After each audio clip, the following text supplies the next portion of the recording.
When a racist guest at a five-star hotel demanded that a black woman be removed from the exclusive lounge, he had no idea she was the billionaire CEO who could buy his entire company just to fire him personally.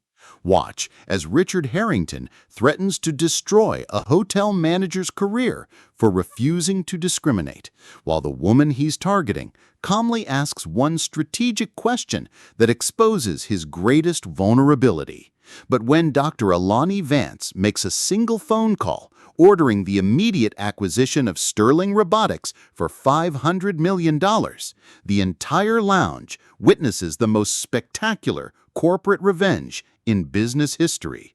You won't believe how this private equity genius transforms one moment of discrimination into an industry-wide movement that changes hospitality forever.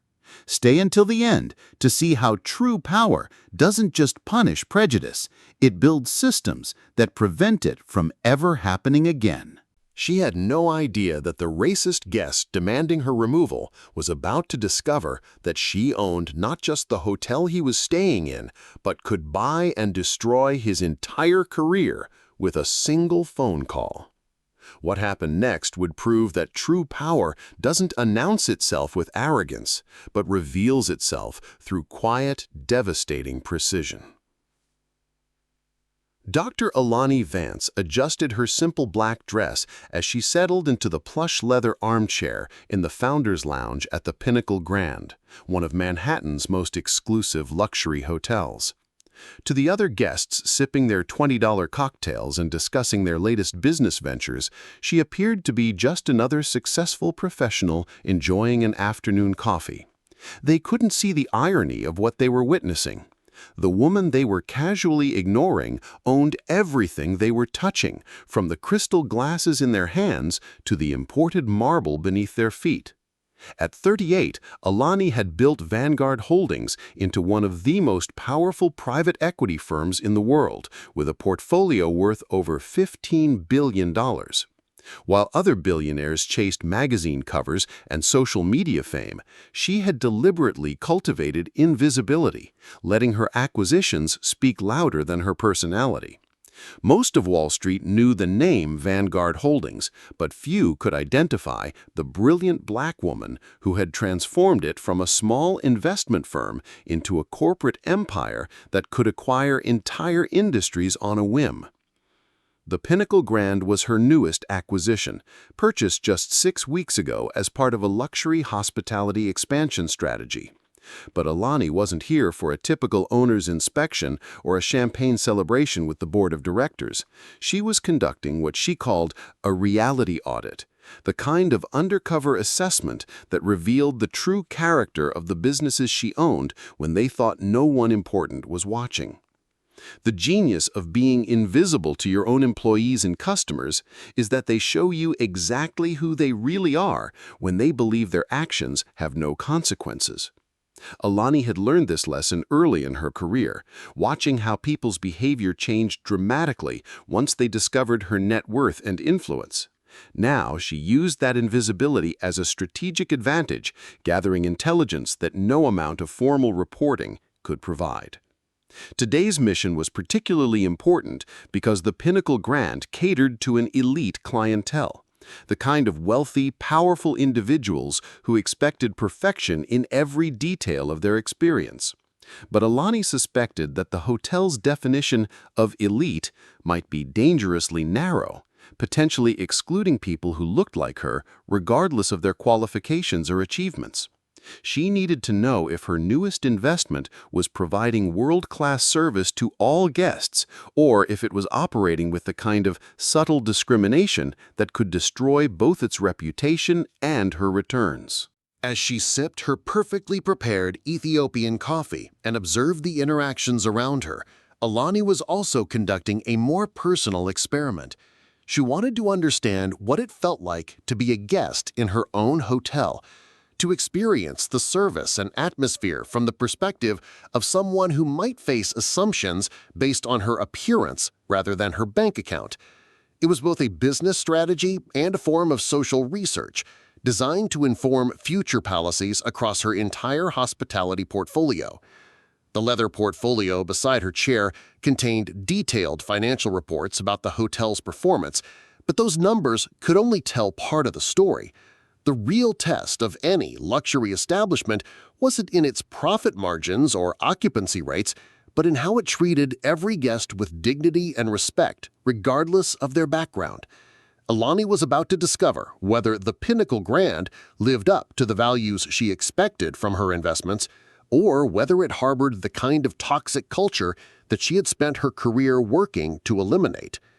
What she didn't expect was that her quiet afternoon audit was about to become a masterclass in corporate justice, delivered with the kind of precision that only comes from controlling billions of dollars and knowing exactly how to use that power when principle demands action.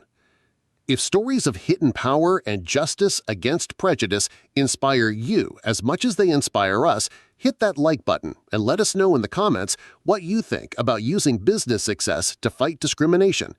Don't forget to subscribe, because this story is just getting started, and you definitely don't want to miss what happens when Dr. Vance's true identity is finally revealed to the man demanding her removal. But what happened next would prove that her suspicions about the Pinnacle Grand were not only correct, they were far worse than she had ever imagined. The discrimination she was about to witness would be so blatant and shocking that even someone with her experience dealing with prejudice would be stunned by its audacity. Alani had been quietly observing the lounge dynamics for about 20 minutes when the atmosphere suddenly shifted. The elegant quiet of afternoon conversation was shattered by the sound of expensive leather shoes stomping across marble floors, and a voice carrying the kind of entitled fury that comes from a lifetime of getting everything you want through intimidation and privilege. Richard Harrington burst through the Founders Lounge entrance like a man on a mission to ruin someone's day. At 55, he was everything Alani had come to despise about corporate America's old guard. Overweight, overdressed, and overconfident, he carried himself with the aggressive arrogance of someone who had never been told no by anyone who mattered. His custom-tailored suit probably cost more than most people's monthly salary, but no amount of expensive fabric could disguise the ugliness of his character. Harrington was clearly agitated about something, gesturing wildly as he spoke to his business associate, a nervous-looking younger man who seemed more interested in avoiding attention than engaging in whatever conversation was causing his companions obvious distress. But when Harrington's eyes swept across the lounge and landed on Alani, his expression changed from general irritation to something far more sinister and specific. The moment was crystalline in its clarity and devastating in its predictability. Here was a wealthy white man in an exclusive space, looking at the only black person present and making an immediate assumption about whether she belonged there. Alani had experienced this exact scenario dozens of times throughout her career, but it never stopped being both infuriating and heartbreaking. "Since when do they let just anyone in here?" Harrington's voice cut through the refined atmosphere like a blade, loud enough for everyone in the lounge to hear, but directed specifically at his associate. "This is supposed to be exclusive. I pay premium rates for this level of service, and part of what I'm paying for is the assurance that I'll be surrounded by the right kind of people." The words hung in the air like poison gas, contaminating the entire space with their barely concealed racism. Every other guest in the lounge suddenly found their drinks intensely interesting, their eyes carefully avoiding both Harrington and Alani, as they pretended not to have heard what everyone had clearly heard. The silence was deafening and complicit, the kind of willful blindness that allows discrimination to flourish in polite society. Alani felt the familiar surge of anger that every person of color knows. That moment when you realize you're being reduced to nothing more than the color of your skin by someone who has never bothered to imagine you as a complete human being. But this anger was tempered by something else. something colder and more calculating. This wasn't just personal discrimination anymore. This was a data point about her own hotel's clientele and culture. What made this moment even more infuriating was the casual nature of Harrington's prejudice. He wasn't even directing his comments at her directly, as if she were beneath his notice as a person worth addressing. Instead, he was talking about her as if she were an object that had been misplaced, a problem to be solved, rather than a human being to be respected. His associate shifted uncomfortably, clearly aware that his companion was crossing lines that shouldn't be crossed in public, but lacking either the courage or the moral conviction to challenge the behavior. This was how systemic discrimination perpetuated itself, not just through the actions of obvious bigots like Harrington, but through the silence of witnesses who knew better but chose comfort over confrontation. "I mean, look at her," Harrington continued, his voice growing louder and more confident as he mistook the silence around him for agreement rather than horror. "Does she really look like she belongs in a place like this? There are standards, you know. There are expectations." The irony was so thick, it was almost suffocating. Here was a man questioning whether the owner of the hotel belonged in her own establishment, using his perception of exclusivity to justify behavior that would have been unacceptable in any decent society. Alani remained perfectly still, her expression calm and composed, but her mind was already calculating the cost of the lesson this man was about to receive. But Harrington wasn't finished destroying his own future. What he did next would escalate this situation from casual racism to an outright demand for discriminatory action that would test every person in that lounge and determine who had the courage to stand up for what was right. The toxic comments hanging in the air weren't enough to satisfy Harrington's sense of entitlement and superiority. Like most bullies, he had mistaken the uncomfortable silence of his audience for agreement and validation. The lack of immediate pushback had emboldened him to take his discrimination to the next level, moving from passive commentary to active demand for action. Harrington's eyes scanned the lounge until they landed on David Chen, the hotel's afternoon manager, a soft-spoken but professional man in his early 30s who was quietly overseeing the lounge service from a discreet position near the entrance. David had been watching the situation unfold with growing concern, clearly aware that one of the hotel's guests was creating an uncomfortable situation for another guest, but uncertain about how to intervene without escalating the conflict further. With the kind of imperious gesture that revealed his expectation of immediate obedience, Harrington waved David over with all the subtlety of a plantation owner summoning field help. His body language screamed authority and privilege, the posture of someone who had never doubted that his money gave him the right to control other people's actions and decisions. "Manager!" Harrington's voice carried across the lounge with the sharp edge of someone accustomed to having his demands met without question. "I need to speak with you immediately about a very serious problem with your establishment." David approached with professional courtesy, though Alani could see the tension in his shoulders and the cautious expression that suggested he already suspected this conversation wasn't going to end well.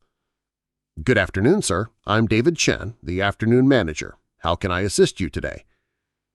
Harrington didn't waste time with pleasantries or attempts at diplomatic language. He pointed directly at Alani with the kind of casual dehumanization that treats people like objects to be moved around for his personal comfort. "I pay premium rates for this hotel, and part of what I'm paying for is an exclusive experience. I want her removed from this lounge immediately. Her presence is lowering the tone of this establishment." The words hit the lounge like a physical blow. Several guests audibly gasped, while others shifted uncomfortably in their seats, clearly disturbed by the blatant discrimination they were witnessing, but uncertain whether they had the courage to speak up. The request was so outrageous, so openly racist, that it seemed to suspend reality for a moment as everyone processed what they had just heard. David's face went through a series of expressions that revealed the internal conflict he was experiencing. As a hotel manager, his job was to ensure guest satisfaction and maintain the peaceful atmosphere of the lounge.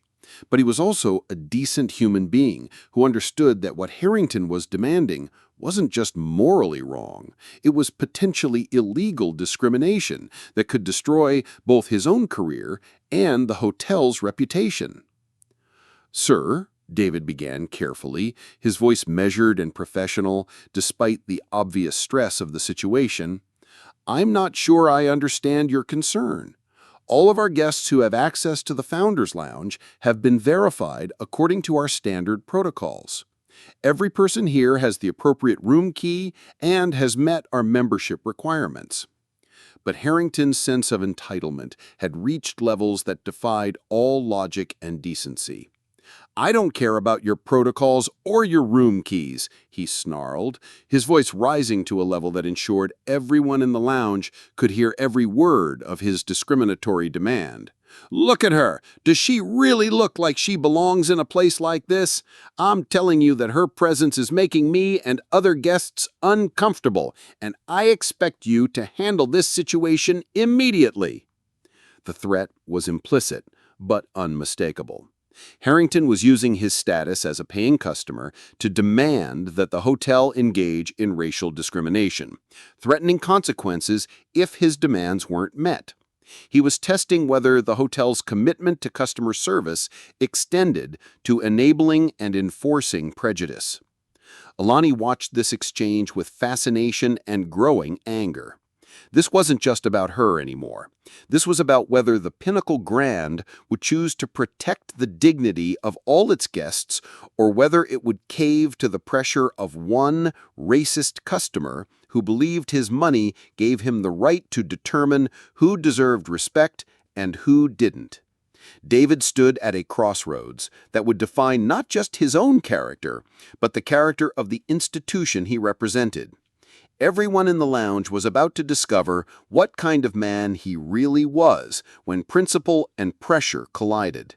What no one expected was that this moment would reveal the true character of everyone involved, separating those who would stand up for justice from those who would crumble under pressure. The next few minutes would determine whether decency could survive when confronted with wealth, privilege, and the threat of consequences. David Shen stood frozen for what felt like an eternity, though it was probably only seconds. Every person in the Founders Lounge could see the internal battle raging behind his eyes as he processed the impossible situation he'd been thrust into. Here was a man who had worked his way up from entry-level positions in the hospitality industry, someone who understood that customer service was the foundation of his career, but also someone who knew the difference between right and wrong. The pressure on David was immense and multi-layered. Harrington wasn't just any guest. He was clearly wealthy and influential, the kind of customer whose complaints could reach corporate headquarters and destroy careers. The hospitality industry runs on reputation and word of mouth, and one powerful person with a grudge could spread poison that would take years to neutralize. David's livelihood, his family's financial security, and his professional future were all hanging in the balance. But there was something else in David's expression that gave Alani hope. She could see genuine distress at what he was being asked to do, real moral conflict that suggested his conscience was fighting against the practical pressures of his situation. This wasn't a man who was comfortable with discrimination, even when it might be professionally expedient. "Sir," David said, carefully, his voice steady despite the obvious stress he was under, "I understand your concerns about maintaining the exclusive atmosphere of our lounge. However, all guests with platinum-level accommodations and above have automatic access to this space. The lady you're referring to has presented valid credentials and is entitled to use these facilities." The response was diplomatic but firm. a masterclass in professional boundary setting that somehow managed to uphold policy without directly confronting Harrington's obvious racism. David was trying to find a solution that would protect both Alani's rights and his own position, threading the needle between principle and pragmatism. But Harrington's fury exploded like a volcano when he realized he wasn't getting immediate compliance with his discriminatory demands. His face turned red with indignation, and his voice rose to levels that ensured everyone in the hotel lobby could hear his response. "Are you seriously going to lecture me about policies? Do you have any idea who I am? I am Richard Harrington, Chief Financial Officer of Sterling Robotics. We put corporate events worth hundreds of thousands of dollars annually across your hotel chain." The threat was now explicit and devastating. Harrington was using his corporate influence as a weapon, attempting to leverage his company's financial relationship with the hotel to force compliance with his discriminatory demands. This was economic intimidation at its most blatant, the use of business relationships to enable and enforce prejudice. "I can ruin your career with a single phone call," Harrington continued, his voice dripping with malicious satisfaction as he watched David's face pale at the implications. "I want her removed now, or I will make sure that every hotel executive knows that your establishment allows the wrong kind of people to contaminate the experiences of legitimate guests." The entire lounge held its breath as they watched David face the moment that would define his character forever. Here was a working-class manager being threatened by a corporate executive who was demanding that he commit an act of racial discrimination. The power dynamics were staggering, the consequences potentially life-changing, and the moral choice crystal clear despite the professional complications. David took a deep breath, and when he spoke again, his voice carried a quiet strength that surprised everyone, including himself. "Mr. Harrington, I appreciate your business and your loyalty to our hotel chain. However, I cannot and will not ask any guest to leave this lounge based solely on your personal comfort with their presence. If you would prefer a different seating arrangement, I would be happy to accommodate you with a private dining area or perhaps our executive conference room." The silence that followed was electric with tension and possibility. David had just chosen principle over profit, dignity over dollars, and moral courage over career security. He was offering Harrington alternatives, trying to find a compromise that would maintain both his integrity and the guest's satisfaction. But he was absolutely refusing to engage in the discrimination that had been demanded. Alani felt a surge of respect and admiration for this young manager who was risking everything to do the right thing. In a world where too many people chose convenience over conscience, David Chen was proving that ordinary heroes still existed in extraordinary moments. If courage in the face of discrimination moves you as much as it moves us, show your support by hitting that like button. Share in the comments about times you've witnessed someone stand up for what is right when it wasn't easy. And make sure to subscribe, because what happens next will show you the true power of hidden influence. And you definitely don't want to miss the moment when this racist guest discovers exactly who he's been trying to humiliate. Right at that moment, when Harrington thought he had cornered both the manager and his target, the woman he had been trying to humiliate was about to turn the tables with a single, brilliantly calculated question that would expose his greatest vulnerability. What happened next would prove that true power doesn't need to announce itself with threats, but can destroy enemies with nothing more than strategic curiosity. Alani had been observing this entire confrontation with the kind of clinical detachment that comes from years of analyzing corporate power dynamics and human psychology. Every word, every gesture, every micro-expression had been filed away in her memory for future reference. But more importantly, she had been conducting a real-time assessment of everyone involved, categorizing them according to their character, their courage, and their potential value to her organization. David Chen had just passed the most important test of his professional life, demonstrating the kind of moral backbone that Alani valued above all other qualities in her employees.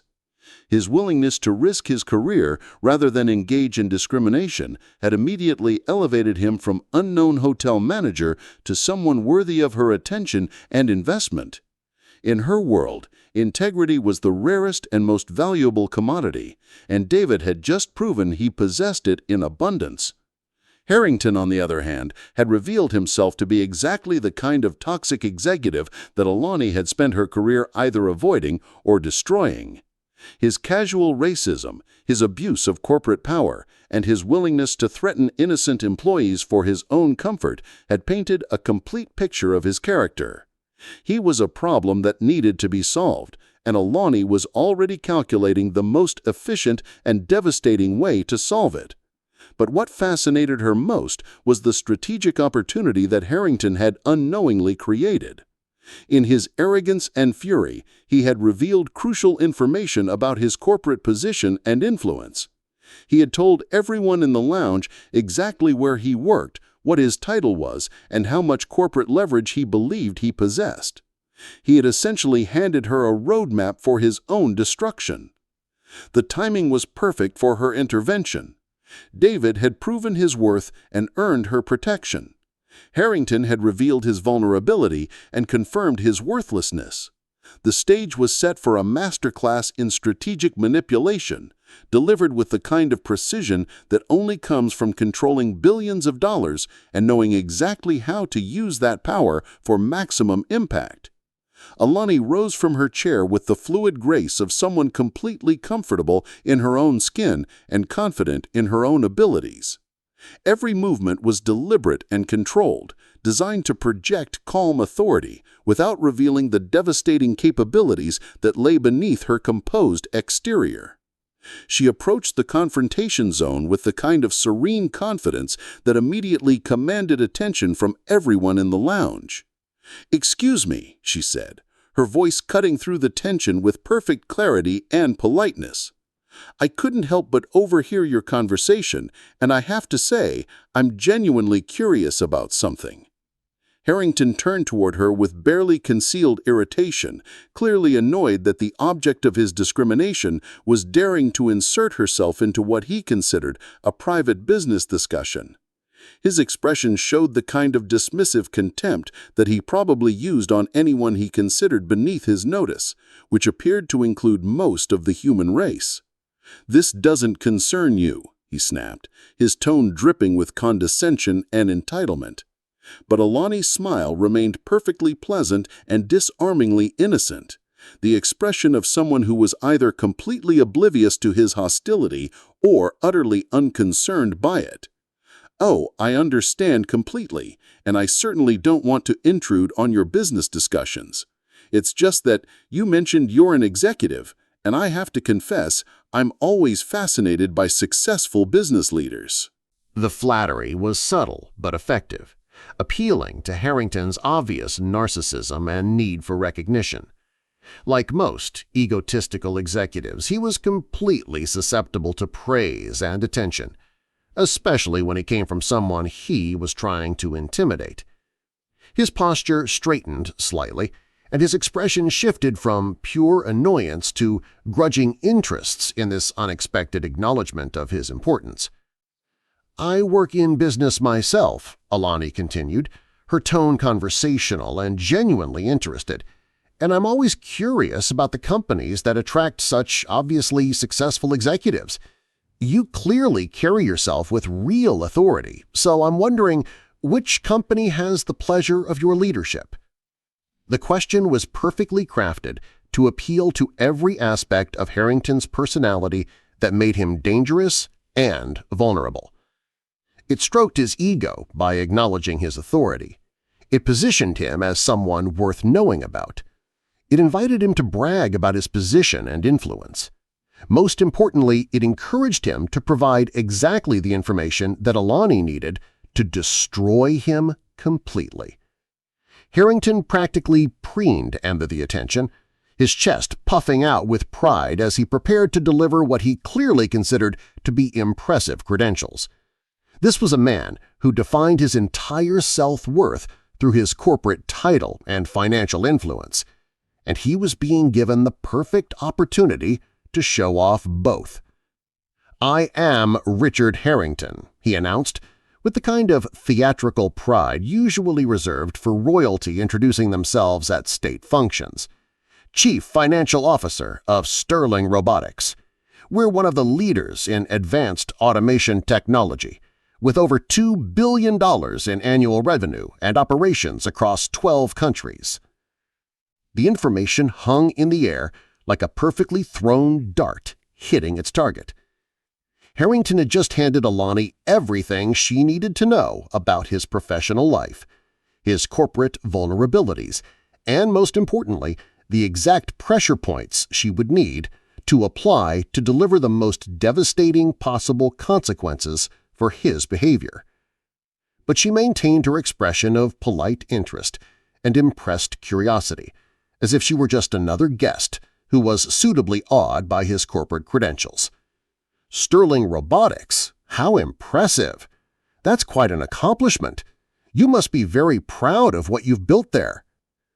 Harrington basked in the acknowledgement like a lizard soaking up sunlight, completely unaware that he had just sealed his own professional fate with his arrogant need for recognition. In trying to impress the woman he had been trying to humiliate, he had given her everything she needed to turn his own success into the weapon that would destroy him. The trap was set. The information was gathered, and the most sophisticated act of corporate revenge in business history was about to begin. What happened next would shatter every assumption about power, wealth, and consequence that had ever existed in that exclusive lounge. The woman Harrington had tried to humiliate was about to demonstrate what real authority looked like, and the lesson would cost him everything he thought he had built. A small, knowing smile touched the corners of Alani's lips as she processed the information Harrington had so eagerly provided. Sterling Robotics, $2 billion in annual revenue, operations across 12 countries, Chief Financial Officer. He had just handed her a complete dossier of his professional life, his corporate vulnerabilities, and, most importantly, the exact mechanism she would use to deliver the most devastating possible consequences for his behavior. The beauty of the moment was in its perfect symmetry. Harrington had used his corporate position as a weapon to threaten David's career, and now his corporate position would become the weapon used to destroy his own. He had revealed his greatest source of pride and power, not realizing that he was speaking to someone who could turn that pride into his personal apocalypse with a single phone call. "Sterling Robotics," Alani repeated thoughtfully, as if she were genuinely impressed by his credentials rather than calculating the exact price of his professional destruction. "That's quite remarkable. You know, I'm actually familiar with your company. In fact, I believe my investment firm has been looking at opportunities in the automation sector." The words were casual, conversational, delivered with the kind of offhand manner that suggested a passing business interest rather than the focused attention of an apex predator who had just identified her prey. Harrington's expression brightened with the kind of greedy excitement that comes from smelling a potential business opportunity, completely oblivious to the fact that he was the opportunity being evaluated. "Your investment firm?" Harrington's voice carried a new note of interest, his discriminatory focus momentarily distracted by the possibility of making money or expanding his professional network. "Which firm would that be? We're always looking for strategic investors who understand the potential of advanced automation technology." But Alani was already reaching for her phone, her movements deliberate and purposeful. The device in her hands looked expensive and sophisticated, but more importantly, it looked like the tool of someone who was accustomed to making decisions that moved markets and changed lives. "Let me just make a quick call to check on something," she said, her tone still conversational but carrying an undertone of authority that hadn't been there before. The change in her demeanor was subtle but unmistakable. The polite curiosity was being replaced by something harder, more focused, more dangerous. Everyone in the lounge could sense the shift in energy, though none of them understood what they were witnessing. The air itself seemed to crackle with anticipation and possibility. Alani scrolled through her contacts with the kind of casual efficiency that suggested she had hundreds of important numbers at her fingertips, each one representing a different lever of power that she could pull to reshape the corporate landscape. When she found the number she was looking for, her smile widened into something that was equal parts beautiful and terrifying. "Aria," she said into the phone, her voice carrying the unmistakable authority of someone who was accustomed to giving orders that were followed without question. "Aria, it's Alani. I need you to pull up that Sterling Robotics file we've been reviewing for potential acquisition." The words hit the lounge like a physical force.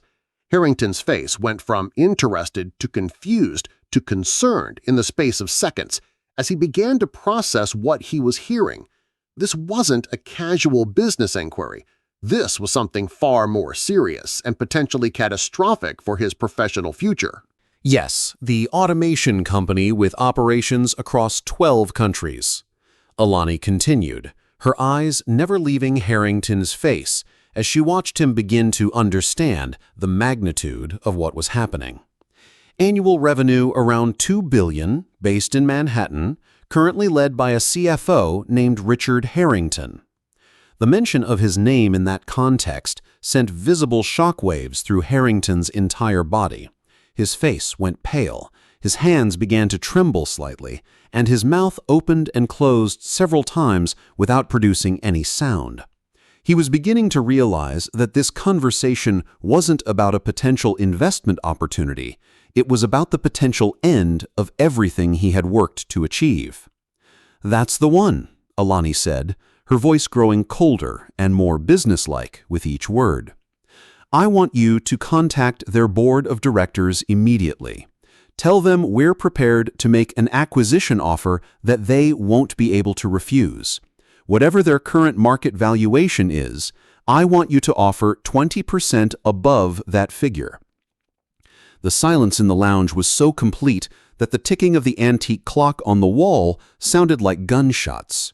Every guest, every employee, every person within earshot was frozen in place as they witnessed what appeared to be a real-time corporate takeover being orchestrated from a hotel lounge chair. But Alani wasn't finished delivering her devastating blow. "Actually, Aria, let me be more specific about the timeline. I don't want this to drag out over weeks or months. I want Sterling Robotics to be a Vanguard Holdings subsidiary by the end of business today. Pay whatever they're asking, pay more than they're asking if necessary. I want to own that company completely before the sun sets." The phone call continued, but Harrington had stopped listening to the specific details. His entire world was collapsing around him as he realized that the woman he had tried to humiliate with his corporate influence was wielding corporate influence so vast that it made his own position look like a child's toy. She wasn't just talking about investing in his company, she was talking about buying it outright, acquiring it like a piece of real estate that she found mildly interesting. "Oh, and Aria," Alani added, her voice carrying a note of cold satisfaction that made everyone in the lounge shrivel slightly. "Once the acquisition is complete, I want a full personnel review conducted immediately. Specifically, I want detailed behavioral assessments of all C-level executives with particular attention to their adherence to our corporate values regarding diversity, inclusion, and respectful treatment of all stakeholders. She ended the call and looked directly at Harrington, who was now standing frozen in place like a deer caught in headlights.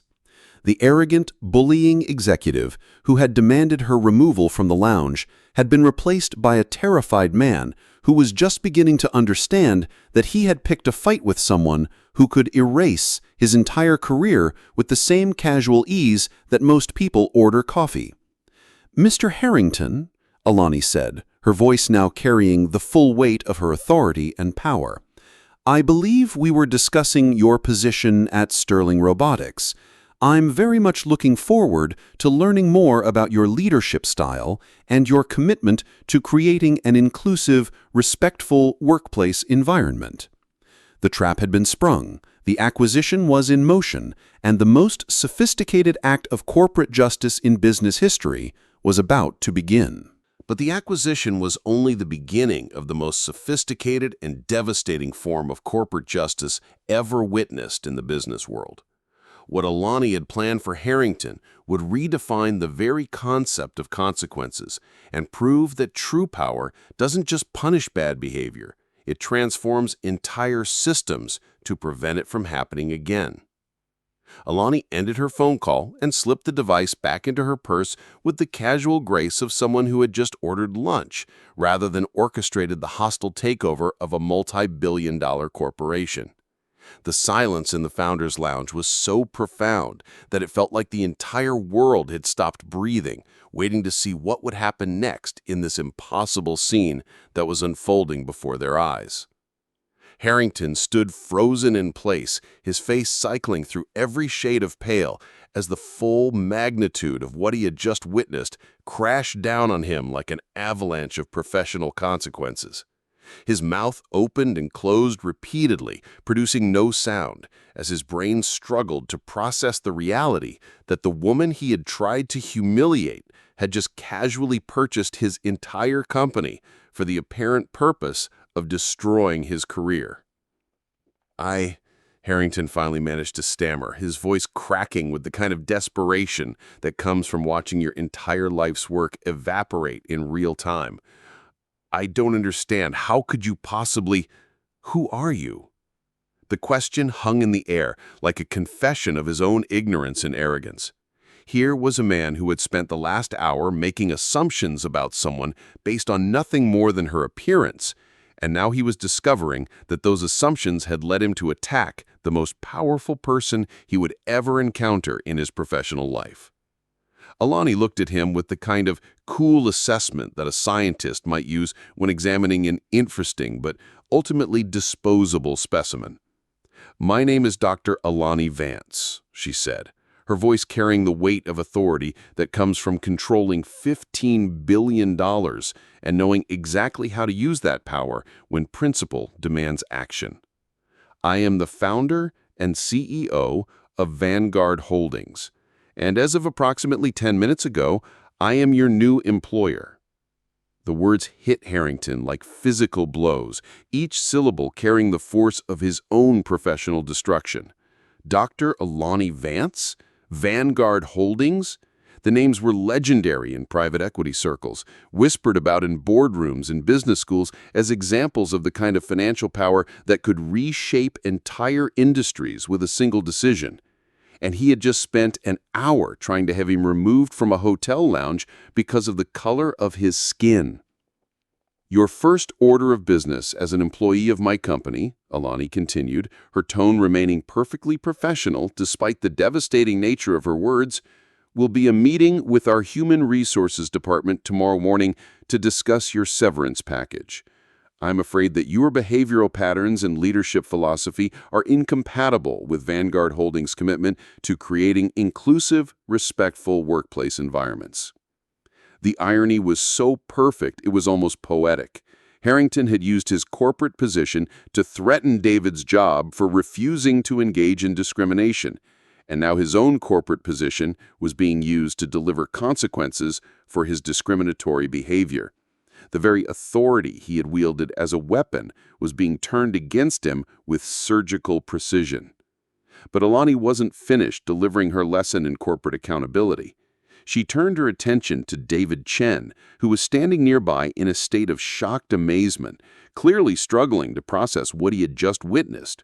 The young manager, who had risked his career to do the right thing, was about to discover that integrity sometimes does get rewarded, even when you least expect it.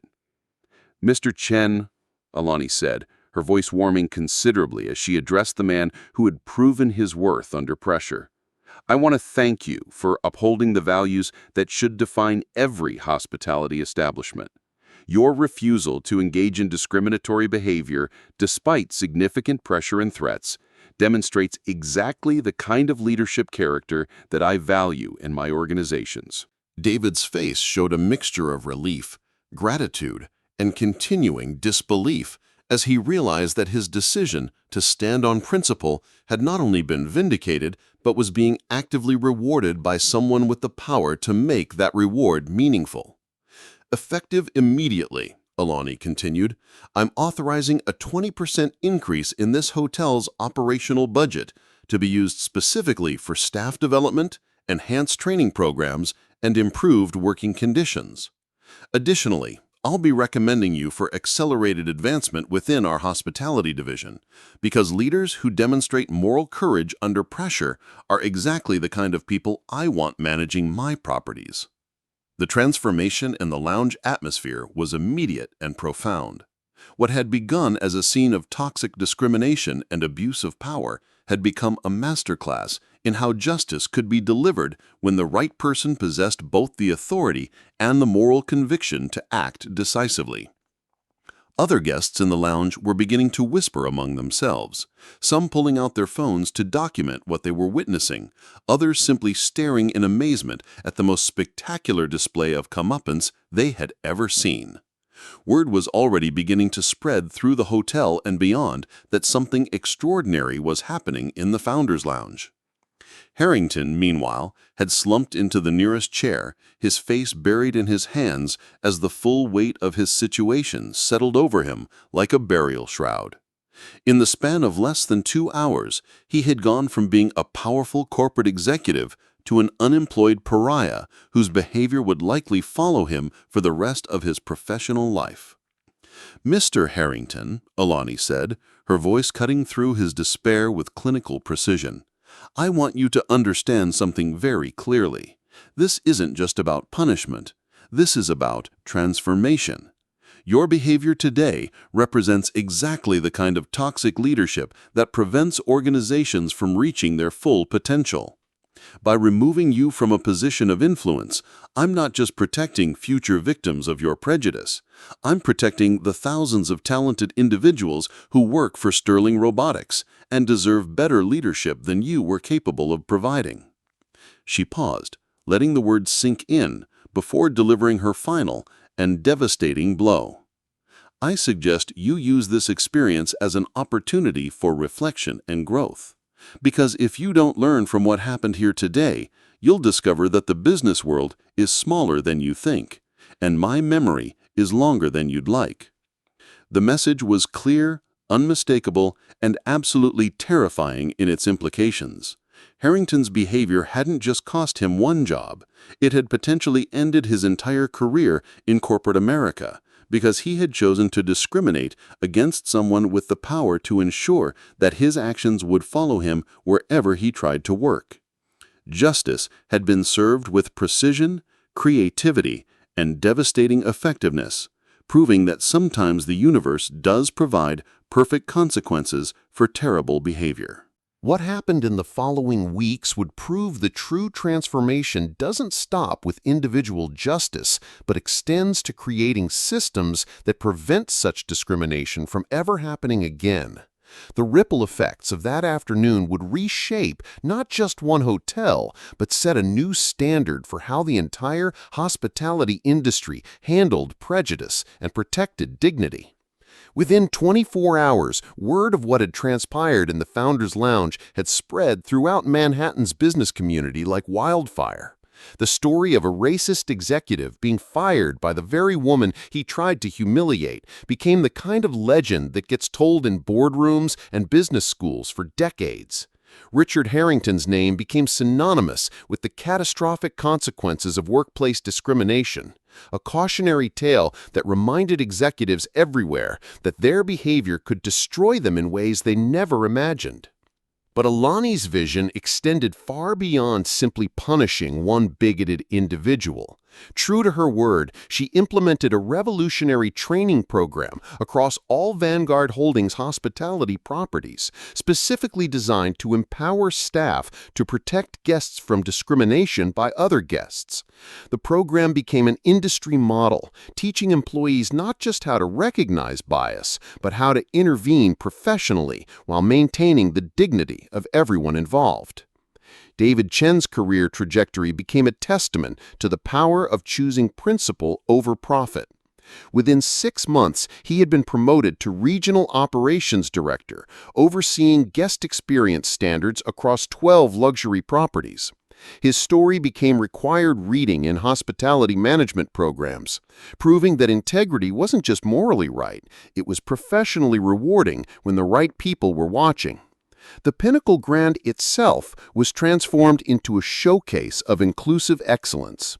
Guest satisfaction scores reached record highs as word spread that this was a place where every visitor would be treated with respect, regardless of their background. The hotel became a destination not just for luxury, but for dignity, attracting clientele who valued character as much as comfort. Sterling Robotics, under new leadership carefully selected by Alani, flourished in ways it never had under Harrington's toxic influence. Employee satisfaction soared, innovation accelerated, and the company's reputation shifted from corporate mediocrity to industry leadership. The transformation proved Alani's point that discrimination wasn't just morally wrong, it was economically devastating to organizational potential. 6 months later, Alani returned to the same lounge where her journey had begun. The atmosphere was completely different, more welcoming and inclusive, staffed by people who understood that true hospitality meant protecting every guest's dignity. As she sipped her coffee in the same chair where she had been discriminated against, she reflected on how one moment of injustice had sparked a movement that changed an entire industry's approach to discrimination. The lesson was clear and transformational. When people with power choose to use that power for justice rather than profit, they don't just change individual lives, they change entire systems. Harrington's moment of prejudice had cost him everything, but it had given thousands of future guests and employees the assurance that they would be treated with the respect they deserved. Sometimes the most powerful response to discrimination isn't just fighting back, it's building a world where such fights are no longer necessary. Dr. Alani Vance had done exactly that, one acquisition at a time. Dr. Alani Vance's story reveals a profound truth about the nature of real power and authentic leadership. As someone who built a $15 billion empire from the ground up, she understood that true strength isn't measured by how loudly you can threaten others, but by how quietly you can transform systems that enable injustice. Her experience shows us that discrimination isn't just a moral failure, it's a catastrophic business mistake that wastes human potential and destroys organizational excellence. The real genius of this story isn't just in the dramatic revenge or the satisfying downfall of a racist executive. It's in the proof that when ethical leaders gain power, they don't just punish bad behavior, they build infrastructure that prevents it from recurring. Alani didn't just fire one bigoted CFO. She created training programs that empowered thousands of employees to protect dignity and defend inclusion across an entire industry. But perhaps the most important lesson comes from David Chen's courage in that crucial moment. His willingness to risk his career rather than engage in discrimination proves that ordinary people can become heroes when they choose principle over convenience. Every workplace has potential David Chens waiting for the right moment to stand up for justice. The question is, will you recognize that moment when it comes, and will you have the courage to act? This isn't just a story about one CEO's brilliant strategy for corporate justice. This is a blueprint for how authentic power can serve human dignity, how individual courage can spark systemic change, and how a single moment of moral clarity can transform entire industries.